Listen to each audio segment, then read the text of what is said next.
name po yun? Replando. Roblado. Replando. Roblando po. Replando. R.E. Ulit TV po yun. Ikaw po sa happy. Hello po, ma'am. Yes, hello. Same po park. Boundary. May ano po kami? Padang Lidong po. Sa may Mayang Rivera po. Sa may church po ni Father Momon po. Sige po. On the way na po kami. Ay, thank you po, ma'am. Sige po.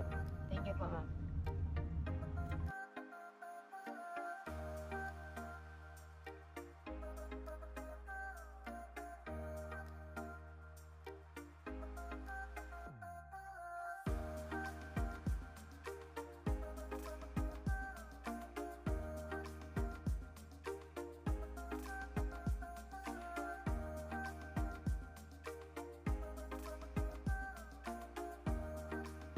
Saan pong simbahan ni Father Momoy?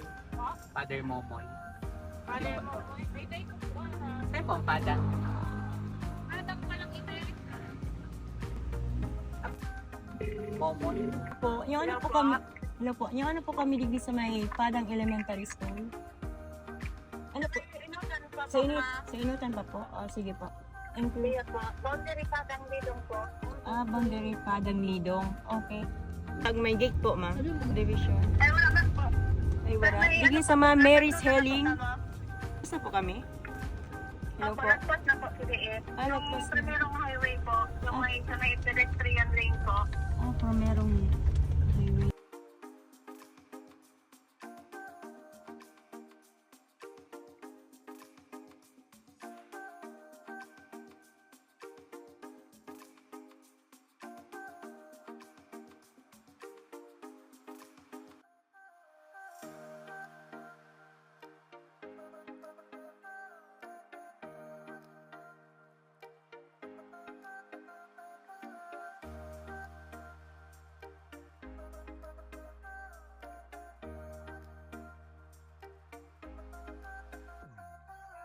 So, hello, Alinatics. So, sabi ko nga, i-comment mo lang, igagrant ko yan. So, eto na mga Alinatics, nandito tayo sa Purok 3, Laom, Padang, Legazpi City para magbigay ng 1,000 cash plus 5 kilo rice. Kaya mga Alinatics, eto na.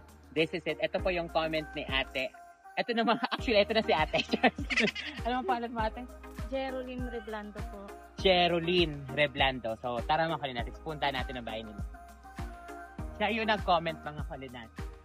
Geraldine, bakit ka po nag-comment sa Olipip? Ano po kaya, yung sweldo ko po, iba po kami ni Abong Pinto trabaho kasi lang kulang po talaga sa pang-araw-araw. Araw po Ano kami. pong trabaho mo ate? Yaya po. Katulong. Yaya. Ilang taon yung binabantayan mong 1 year old po. Isang taon. Yung asawa mo po ate, anong trabaho? Construction po. So kulang yun sa Kulang. pang-araw-araw niyo. Magkano naman ang sahod mabilang? Sa tulong. 1.5 po. 1.5 ang weekly. Sige po. Ano ang bahay niyo ate? Ito po. Ito. Ate niyo. Ito loob. Ito yung bahay niyo ate. Opo.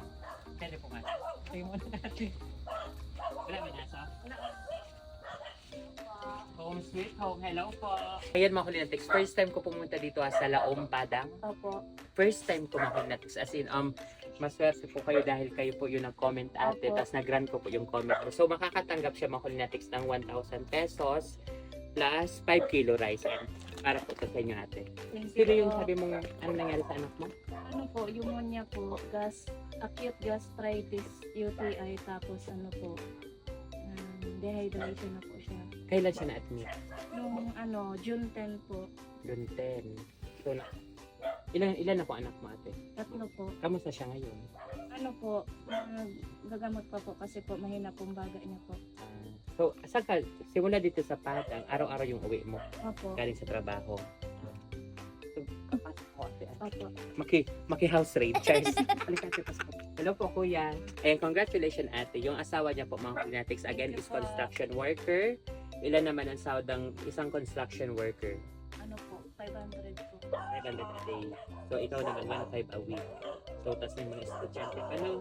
Kaya, so, talaga hindi sapat mga Alinatics yung kinikita nilang mag-asawa para sa kanilang pamilya. May tatlong anak. Ilang taon ka na ate? Ano po, 31 na po nung kahapon. 31. Si kuya ilang taon?